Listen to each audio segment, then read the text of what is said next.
Hello everyone, welcome back to our channel. Today we will learn about fiscal deficit and primary deficit. आज हम fiscal deficit क्या होता है, primary deficit क्या होता है के बारे में जानेंगे और इसके साथ हम objectives of budgeting, बजट के क्या objectives होते हैं उसके बारे में भी डिस्कस करेंगे.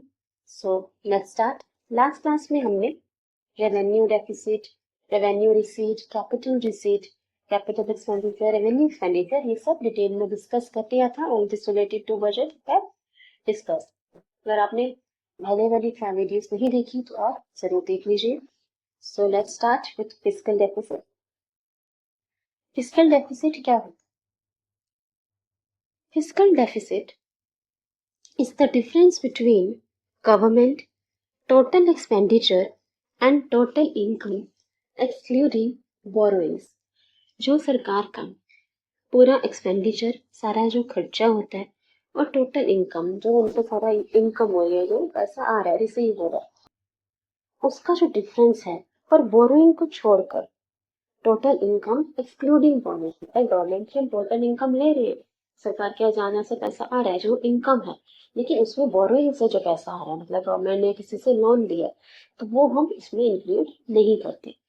टोटल एक्सपेंडिचर तो सारा ही आएगा, कैपिटल एक्सपेंडिचर, रेवेन्यू एक्सपेंडिचर, सारा जो जितना भी सरकार का खर्चा आता है वो हो गया टोटल एक्सपेंडिचर.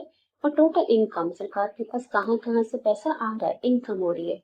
लेकिन इनकम में हम जो पैसा लोन से आ रहा है ना, एक्सक्लूडिंग बोरोइंग्स, जो सरकार किसी और से पैसा बोरो कर रही है, जो लोन ले रही है गवर्नमेंट, उसको इंक्लूड नहीं करते. ठीक है, तो expenditure minus total income excluding borrowing, इसको भी समझ लो. It refers to the excess of total expenditure. एक expenditure होगा, expenditure refers to the excess of total expenditure over the sum of revenue receipt and not that capital receipt. ठीक है, जैसे अभी हमने देखा, excess होता है ये sum of total expenditure. Total expenditure जितना भी सरकार का खर्चा है उसमें से माइनस कर दो जहां से पैसा आ रहा है, revenue receipt, minus non debt capital receipt. Non debt capital receipt को हम इसमें माइनस कर देते हैं. नॉन डेट कैपिटल रिसीट मतलब जो बोरोइंग से पैसा आ रहा है ना, उसको इसमें इंक्लूड नहीं करते, उसको हम इस रिसीट में नहीं लेते. समझते हैं इसको.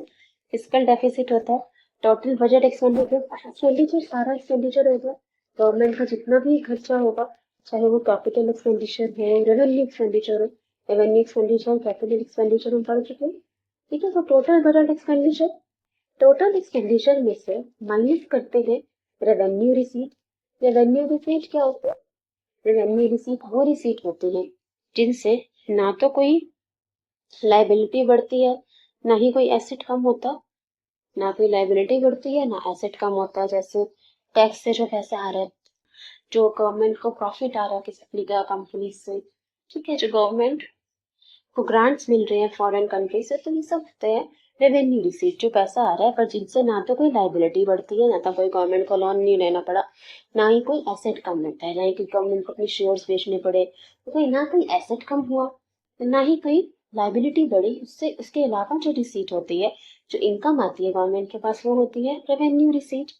तो टोटल एक्सपेंडिचर में से हम माइनस करते हैं रेवेन्यू रिसीट फिस्कल डेफिसिट के लिए, minus non debt capital receipt.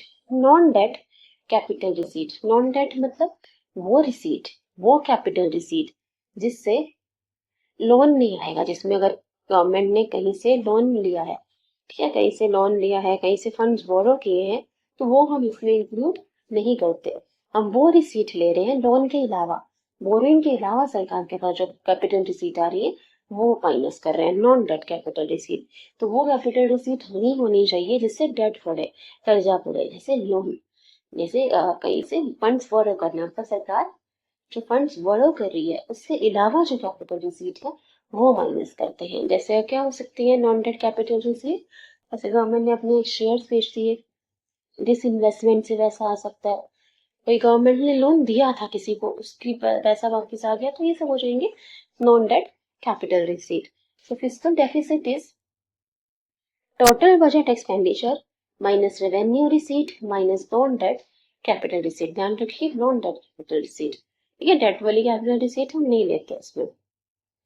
Implications of physical deficit, क्या मतलब, इसका मतलब क्या है, क्यों निकालते हैं फिजिकल डेफिसिट? फिजिकल डेफिसिट में indicates borrowing requirements of the government during the budget year. अब डेफिसिट है, okay, deficit budget, surplus budget, balance budget हम पढ़ चुके हैं। डेफिसिट कब होता है? जब एक्सपेंडिचर ज्यादा है रेवेन्यू से, इनकम से ज्यादा, जब एक्सपेंडिचर हो, पैसा खर्च ज्यादा हो रहा है गवर्नमेंट का, आ कम रहा।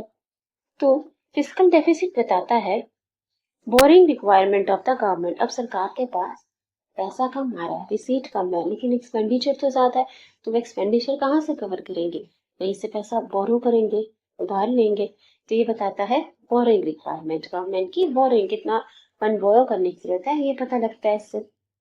It means that the government needs to borrow funds to meet its expenditure, कि कितना सरकार को बोरो करना पड़ता है, क्योंकि इसमें हमने नॉन डेट कैपिटल रिसीट तो माइनस कर दिया ना, तो मतलब इसका हुआ कि कितना पैसा गवर्नमेंट को बोरो करना पड़ेगा।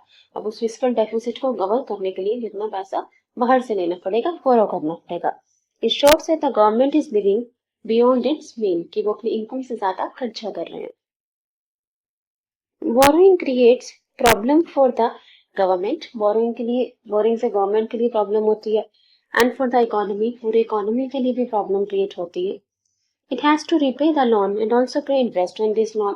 अब गवर्नमेंट को जब वो फंड्स बोरो करेंगे तो वो वापस करना पड़ेगा, लोन वापस तो देना पड़ेगा, और साथ ही साथ उस पर इंटरेस्ट भी देना पड़ेगा, तो उससे खर्चा जो है, एक्सपेंडिचर और ज्यादा बढ़ जाएगा। तो ये पूरी इकोनॉमी के लिए और गवर्नमेंट के लिए प्रॉब्लम क्रिएट करता है। To meet this liabilities the government borrow funds and pay interest on this loan. अब जैसे गवर्नमेंट ने किसी से लोन लिया फिस्कल डेफिसिट कवर करने के लिए, किसी से लोन ले लिया, अब उस लोन पे उसको इंटरेस्ट भी देना है और वो पैसा भी वापस करना है, तो वो पैसा वापस देने के लिए, इंटरेस्ट देने के लिए वो फिर और बोरो करते हैं funds. To meet this liability the government borrow more funds सकते हैं, more funds and pay interest on this loans. फिर वो और ज्यादा पैसा बोरो करते हैं, फिर उस पर भी इंटरेस्ट देते हैं। तो ये एक लूप क्रिएट होता रहता है, इससे डेफिसिट और बढ़ता जाएगा, खर्चा और बढ़ता जाएगा, इनकम तो नहीं बढ़ी, खर्चा और बढ़ता गया, तो डेफिसिट और ज्यादा इंक्रीज होता जाता है। Therefore, the government should keep its fiscal deficit as low as possible। इसकी सरकार को चाहिए कि वो अपना फिजिकल डेफिसिट कम से कम रखे, कम से कम रखे, ताकि उनको फंड ज्यादा बोरो ना करने पड़े, क्योंकि जितना वो फंड्स बोरो करेंगे, जो उन्हें वो पैसे वापस देना पड़ेगा, उस पर इंटरेस्ट भी देना पड़ेगा, ब्याज भी देना पड़ेगा, और ये इंटरेस्ट और रिपेमेंट के लिए वो और भी फंड्स बोरो करेंगे, they will borrow more funds and again then उस पे भी इंटरेस्ट में पे करना पड़ेगा, उसको भी वापस करना पड़ेगा। तो इसी लूप में जो है गवर्नमेंट फंसती रहती है और इकोनॉमी के लिए भी प्रॉब्लमेटिक होता है। इसलिए गवर्नमेंट को अपना फिजिकल डेफिसिट कम से कम रखना चाहिए। समझ गए फिजिकल डेफिसिट क्या होता है? Total budget expenditure minus revenue receipt minus non debt capital receipt. चलिए नेक्स्ट देखते हैं, हम लोग मूव करते हैं प्राइमरी डेफिसिट। प्राइमरी डेफिसिट क्या होता है? Primary deficit refers to the difference between government's fiscal deficit and its interest payments। Physical deficit क्या होता है अभी देखा। फिजिकल डेफिसिट में से जब आप इंटरेस्ट पेमेंट माइनस कर दो, जो गवर्नमेंट को इंटरेस्ट पेमेंट देनी है, क्योंकि फिजिकल डेफिसिट में तो हमने सारा एक्सपेंडिचर लिया था ना, टोटल एक्सपेंडिचर में रेवेन्यू रिसीट और non debt capital. Primary deficit, primary deficit refers to the difference between the government's fiscal deficit and its interest payments। Primary deficit is equal to fiscal deficit minus interest payment। अभी हमने fiscal deficit देखा, तो उस fiscal deficit में से आप interest payment अगर हटा दो, जो गवर्नमेंट को इंटरेस्ट पे करना पड़ा है बोरोइंग्स पे, लोन से, ठीक है, उस पर जो इंटरेस्ट पे करना पड़ता है उसको माइनस अगर हम कर दे प्राइमरी फिजिकल डेफिसिट में से, तो हमारे पास आ जाएगा प्राइमरी डेफिसिट। एग्जाम्पल देखते हैं, अगर फिजिकल डेफिसिट है, गवर्नमेंट का फिजिकल डेफिसिट है, मान लेते हैं 1000 पे, और इंटरेस्ट पेमेंट है 400, जिसमें से 400 है इंटरेस्ट पेमेंट, तो हमने फिस्कल डेफिसिट में से इंटरेस्ट पेमेंट माइनस कर दी तो प्राइमरी डेफिसिट आ जाएगा 6। तो ये बताता है फिस्कल डेफिसिट में से इंटरेस्ट माइनस कर दो तो आपका निकल आएगा प्राइमरी डेफिसिट। पर हम प्राइमरी डेफिसिट क्यों निकालते हैं? प्राइमरी डेफिसिट का क्या इम्प्लीकेशन होता है ये समझते हैं। Implications of primary deficit. Primary deficit is that part of fiscal deficit, ये फिस्कल डेफिसिट का वो पार्ट है which indicates borrowing requirement of the government to make up the shortfall in receipt on account of expenditure other than interest payment। कि मतलब government को interest payment के अलावा अपने बाकी खर्चों के लिए कितने फंड्स बोरो करने पड़ेंगे, ये बताता है प्राइमरी डेफिसिट। देखो डेफिसिट का मतलब तो यही हुआ कि एक्सपेंडिचर जो है वो इनकम से रिसीट से ज्यादा है। अब एक्सपेंडिचर ज्यादा है तो पैसा अपना रिसीट आ ही नहीं रहा और खर्चे ज्यादा हो रहे हैं तो गवर्नमेंट को फंड तो बोरो करने पड़ेंगे, लेकिन इसमें से हम इंटरेस्ट पेमेंट माइनस कर देते हैं फिस्कल डेफिसिट। तो इससे ये पता लगता है कि इंटरेस्ट पेमेंट के अलावा बाकी खर्चों के लिए गवर्नमेंट को कितने फंड्स बोरो करने पड़ेंगे, ये बताता है प्राइमरी डेफिसिट। ठीक है। It shows how much the government is borrowing for interest payment and how much to meet other expenses। की इंटरेस्ट के लिए कितना बोरो करना पड़ता और बाकी खर्चों के लिए कितना। देखो जैसे अभी हमने देखा था मेरे सामने फिस्कल डेफिसिट हमने माना था 1000, फिस्कल डेफिसिट था 1000 मतलब 1000 गवर्नमेंट को बोरो करने पड़ेंगे फिस्कल डेफिसिट के लिए। लेकिन अगर हम इसमें से इंटरेस्ट पेमेंट 400 की हटा दें तो प्राइमरी डेफिसिट है 600, मतलब इंटरेस्ट पेमेंट के लिए तो 400 बोरो करना पड़ेगा और बाकी खर्चों के लिए 600। इसमें से हमने 1000 में से इंटरेस्ट पेमेंट माइनस करके निकाला तो ये बता देता है कि इंटरेस्ट पेमेंट के लिए कितना फंड बोरो करना पड़ता है और बाकी एक्सपेंसेस के लिए कितना। ठीक है, ये थी इम्प्लीकेशन प्राइमरी डेफिसिट की। अब हम देखते हैं ऑब्जेक्टिव्स ऑफ बजटिंग। बजटिंग के क्या ऑब्जेक्टिव्स हैं? Government budget is a reflection of certain goals the government wants to achieve. तो कुछ ऑब्जेक्टिव्स के बारे में बताता है, कुछ गोल्स के बारे में जो गवर्नमेंट को अचीव करने होते हैं। Government take policy decisions to achieve certain objectives. क्या ऑब्जेक्टिव्स है बजटिंग के रूप में? सबसे पहले reducing inequalities of income. Inequalities जो आगे की इनकम की असमानता है, इनइक्वालिटी है, उसको कम करना। The government can impose higher taxes on the income of the rich. अब इनइक्वालिटी ऑफ इनकम कैसे कम कर सकते हैं? जो रिच है, एलीट क्लास है, तो उनके इनकम पे गवर्नमेंट ज्यादा टैक्स लगा सकती है। It will reduce disposable income of the rich. अगर टैक्स लग जाएगा इनकम पे तो उनके पास जो पैसा बचता है, डिस्पोजेबल इनकम जो है वो कम हो जाएगी, एक पोर्शन उनका टैक्स में चला जाएगा तो उनके जो है इनकम बची वो कम हो जाएगी। The government can spend more on providing free services to the poor. जो पुअर है, गरीब लोग हैं, बिलो पॉवर्टी लाइन है, तो उनके लिए गवर्नमेंट क्या कर सकती है? फ्री सर्विसेज प्रोवाइड कर सकती है, जैसे हेल्थ फैसिलिटीज, एजुकेशन। ठीक है, this will raise disposable income of the poor. इससे उनके पास जो पैसा बचता है वो बढ़ जाएगा क्योंकि उनका हेल्थ फैसिलिटीज पे, एजुकेशन फैसिलिटीज पे खर्चा नहीं होगा। तो उनके पास जो पैसा बचता है, डिस्पोजेबल इनकम है, वो बढ़ जाएगी।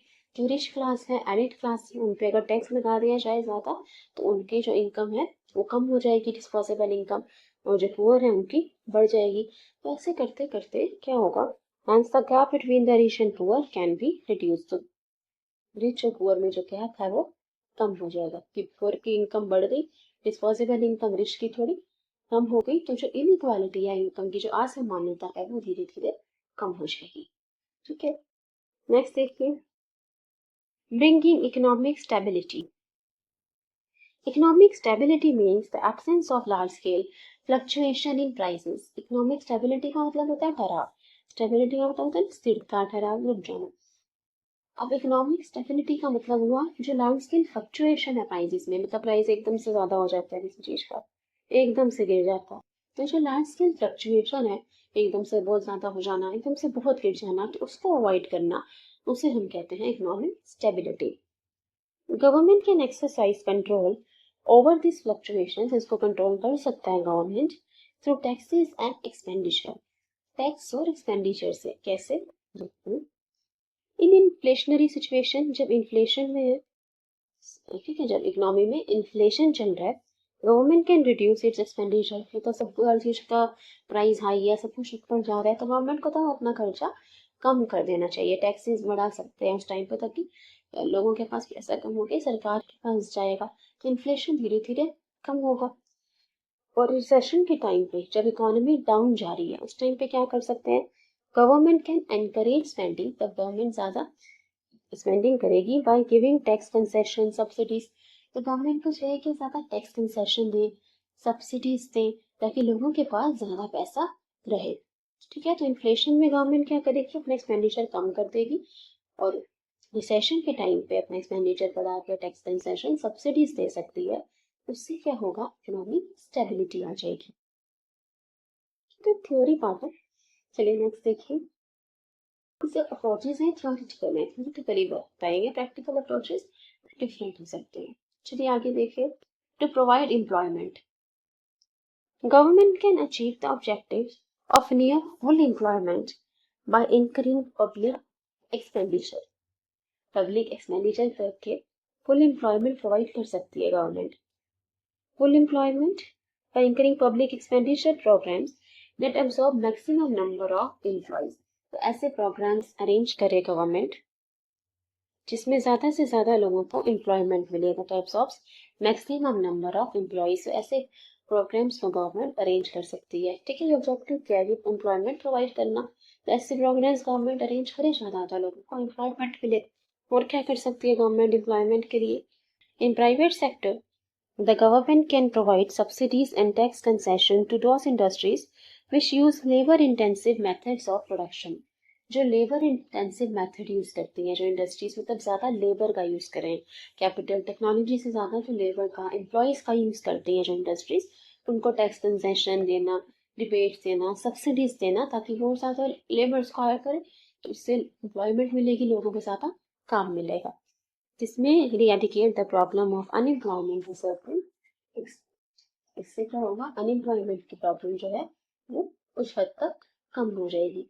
कि गवर्नमेंट टैक्स कंसेशन सब्सिडीज से उन इंडस्ट्रीज को जो लेबर इंटेंसिव मेथड्स का यूज करती हैं, और गवर्नमेंट एम्प्लॉयमेंट प्रोग्राम्स भी अरेंज कर सकते हैं। बाकी ऑब्जेक्टिव क्या था, इकोनॉमिक स्टेबिलिटी लाने के लिए, लार्ज स्केल फ्लक्चुएशन को लाने के लिए, रिसेशन के टाइम पे गवर्नमेंट टैक्स कंसेशन सब्सिडीज थी, इन्फ्लेशन के टाइम पे क्या कर सकते हैं, अपना एक्सपेंडिचर कम कर दें, टैक्स बढ़ा दे, इस चीजें कर सकते हैं। इनइक्वालिटी ऑफ इनकम कम करने के लिए क्या कर सकती है सरकार, टैक्स बढ़ा सकते हैं लाइट क्लास रिच क्लास की इनकम पर, उससे उनकी डिस्पोजेबल इनकम कम हो जाएगी। और जो पुअर है उनको फ्री सर्विस प्रोवाइड करें, जैसे हेल्थ एजुकेशन, उससे उनकी डिस्पोजेबल इनकम बढ़ जाएगी, तो इससे इनइक्वालिटी जो है वो धीरे धीरे कम हो जाएगी। तो ये थे objectives of budgeting, primary deficit, fiscal deficit हम पढ़ चुके हैं। So now we complete the chapter budget. Thank you everybody. Thanks for watching. Please share and subscribe if you like the video. Don't forget to share it. Thank you everybody.